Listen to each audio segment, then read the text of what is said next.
So then I start hacking away at the back of his ribs, and there's blood everywhere, and I'm all like, ah, and he's all like, oh, help me, Lord, me ribs, or something like that. I don't speak the same language, but I imagine that's what those priests did. Yeah, always banging on about the Lord or whatever. Hey, Austin. Oh, what are you boys talking about? Just raiding. Viking shit. Yeah, Viking shit, the usual. Yeah, classic.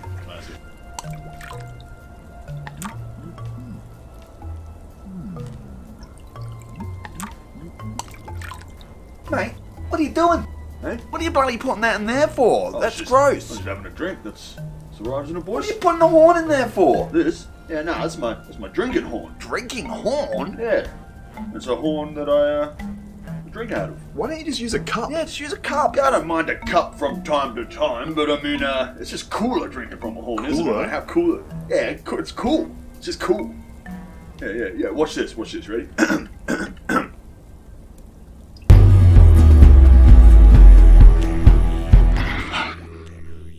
Hey? Hey, give it a go. You boys want to try? Yeah, I'll have a go. It's pretty cool, actually. Get that up, yeah.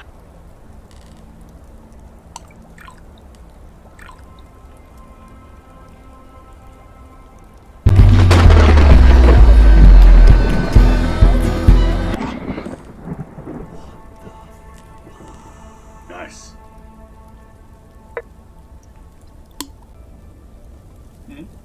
Okay. Oh! Okay.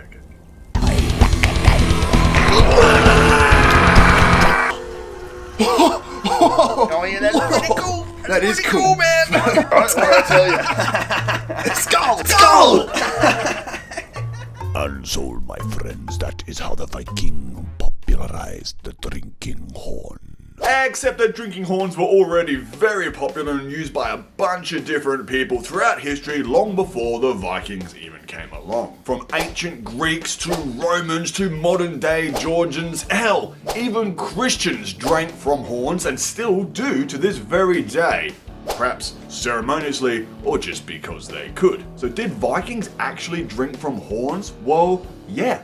But they weren't the first nor the last to do so. So what is the origin of the drinking horn? Well, that's what we're here to discuss today. I'm Jacob, welcome to Choo. That's meaty. That's mead. It's too early for me, but I'm doing it anyway. So I frequent many festivals and fairs peddling my wares, but by far my most favorite type of event to go to are medieval fairs, fantasy fairs, Renaissance fairs, those kinds of things. Probably because I get to geek out, dress up, hang out with all my buddies, and make a few bucks on the side, but also sink some fucking mead. It's a good excuse. I'm in character. I'm in character, you know? I'm authentic. It's method. So it's no surprise that at these events, the medieval fairs, there's a ton of people selling, but not just selling, but also drinking from drinking horns. It's a part of the culture at these festivals. You kind of have to. You're a dickhead if you don't. Nah, you're right. You may have noticed my collection of drinking horns. I got way more than that kicking around, but my latest piece, the creme de la creme, if you will, is this excellent Asiatic water buffalo horn. So I got this from my buddies at Yours Oddly. This is a very, very fantastic piece, very unique. So shout out to those guys, because having a buffalo horn from the NT fully lined and ready to drink from is pretty special. You don't see a drinking horn like this too often, and it's kind of Australian as well, which is fun.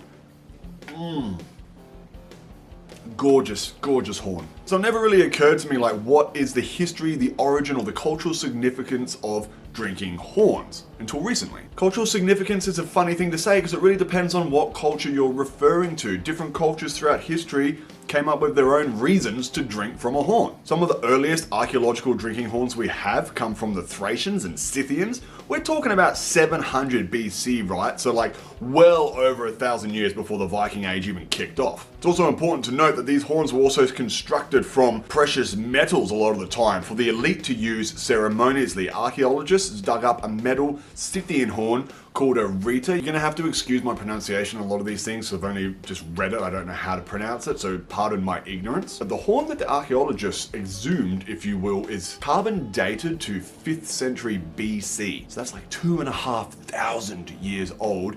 At the very least, people were drinking from horns that long ago. even metal replications. You know, that was a little bit classier, if you will. What's fun to note about the Rita, or however you pronounce it, is that typically, at least our depictions have been shown that people would drink from the tip, essentially using it like a funnel. So you tip the booze in here and you fucking drink from here. Essentially what you have is an ancient beer bong, man, except in these cultures it was almost a sin to use beer or a beer-like substance, especially in modern day. You would use wine or mead, which is pretty badass. Those Scythians were fucking tanks, and almost all drinking horns from that era, archaeologists exhumed them or found them in warriors' burial tombs or caskets. So probably the horn had a serious significance with Scythian cult of kingship and warrior ethos. Only the most badass fighters, the most fucking awesome warriors would be buried with a horn.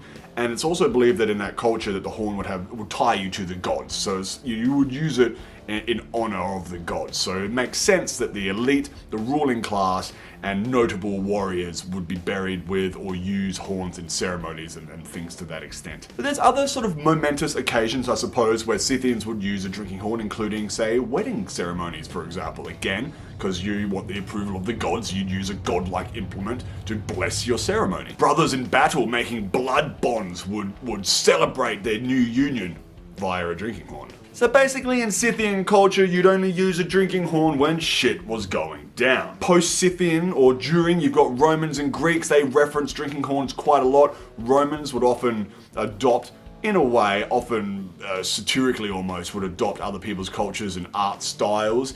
Probably they brought out horns and stuff at parties just as a laugh. Like, look what the Thracians drink from. Haha, what savages. Something like this.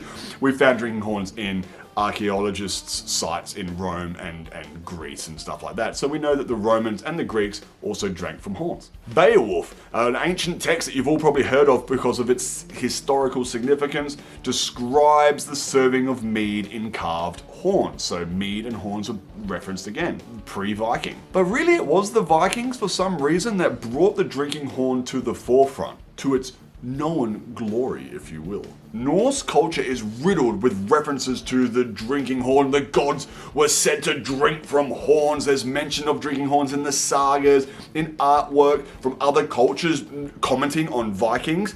They would describe them as drinking from horns, or there was references to horns. Even the legend of Thor being tricked into drinking the ocean via a horn is a very, very, very popular story in Norse culture.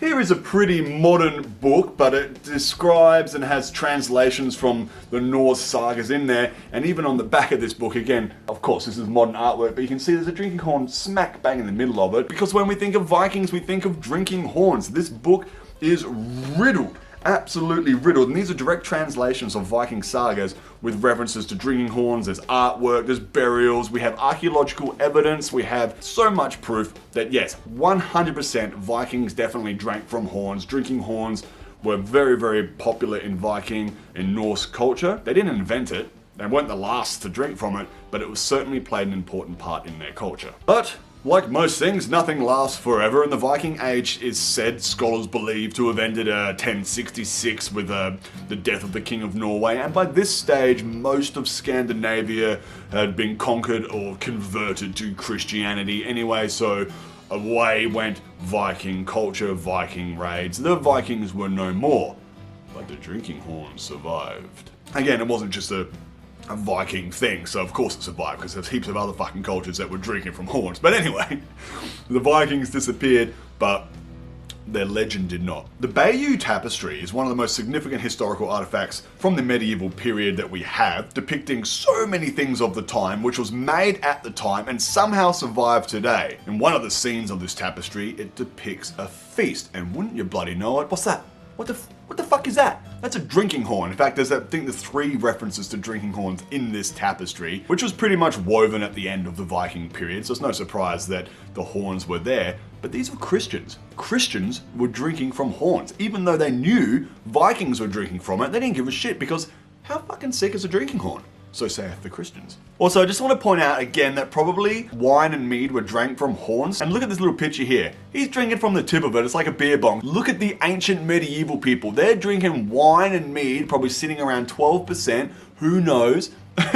Drinking a beer from a plastic funnel is nowhere near as badass as sculling fucking mead from a horn. Medieval people were tanks, man. Christ. Anyway, I digress. The drinking horn remained in, at the very least, ceremonial use throughout medieval Europe all the way up until the early modern period. And in the modern period, the drinking horn got a bit of a revival, especially by aristocrats in Imperial Austria and Germany. In the 19th century, romantic Viking revival took off. This is a movement which showed renewed interest in Viking culture, mythology, and mysticism, right? Probably we can attribute a lot of the falsities, the fallacies, if you will, Vikings wearing horns and so on, the barbarism and all that, to this period where people just got really excited about Vikings all of a sudden.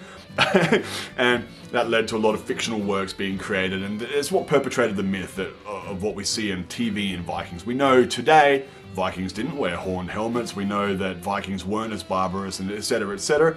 There's exceptions, of course, but this period is what really... We can be thankful to this period, I would say, because it's what, you know, revived an interest in this lost culture, essentially. It also created a lot of fallacies as well, but, you know, that what doesn't? That's just the world, isn't it? Everyone's just making shit up. I mean, we still do it today, don't we? We've got the entirety of everything humans have ever known, ever done, anything. We have every encyclopedia, every dictionary, every bit of history ever made right here in our pockets, and still people don't know shit. We're still believing anything that anyone says to us. So we can't really blame people from 200 years ago or 150 years ago to sort of perpetrate these myths, because they have less technology than we do now, and we're still falling for the same old traps and tropes. But anyway, I'm digressing. That's probably the mead. I don't know. You decide. But what I was trying to say was, during this Viking revival period in early modern Europe, students would often ritualistically drink heavily from horns in honor of the Vikings. You know, it became maybe it was an alpha thing. I don't know. Everyone's like, yeah, we got to drink from horns. Whoa, it's fucking badass. And you know what? It fucking is. The drinking horn, even today, has not gone away in certain cultures, say in Georgia, for example. In modern Georgia, ram or goat drinking horns, known as kansi, again, you have to excuse my pronunciation, I apologize. The ram or goat drinking horns still remain an important accessory in the culture of ritual toasting. And it's really interesting because, like I mentioned previously, toasting with beer in Georgian culture is considered an insult, apparently. You would often drink brandy or something like that. So even in modern day Georgia, the drinking horn has a ceremonial purpose to this very day. It's also fair to say that probably over here in Australia, drinking horns play a small cultural part. Like I mentioned, it's like, I'm a modern day Australian and I drink from a horn. If I go to a festival without one of these horns, it's not cool, man. So we still have our little cultures, and they're less important in a way. You know, we're not saying that the gods are going to shun us, you know, but drinking horns still play a very important part in my circle of friends and my sort of day-to-day life in a way. Not day-to-day, but festival life. So, did Vikings drink from horns? Absolutely, but so did many, many other people from all over the world long before, during, and long after the Viking Age. Thanks for watching, friends. If you like drinking from a horn, leave a comment and let's get a friendly discussion going. I've been Jacob and you've been watching Choo. Until next time, skål. So anyway, I pull out his lungs and I put him on his shoulders, and he's all like, ah! And I'm like, now you look like one of those angels that you're always praying to. You know, because priests and that's monasteries. They're always just like, don't take me gold. Don't. I'm like, well, protect your gold.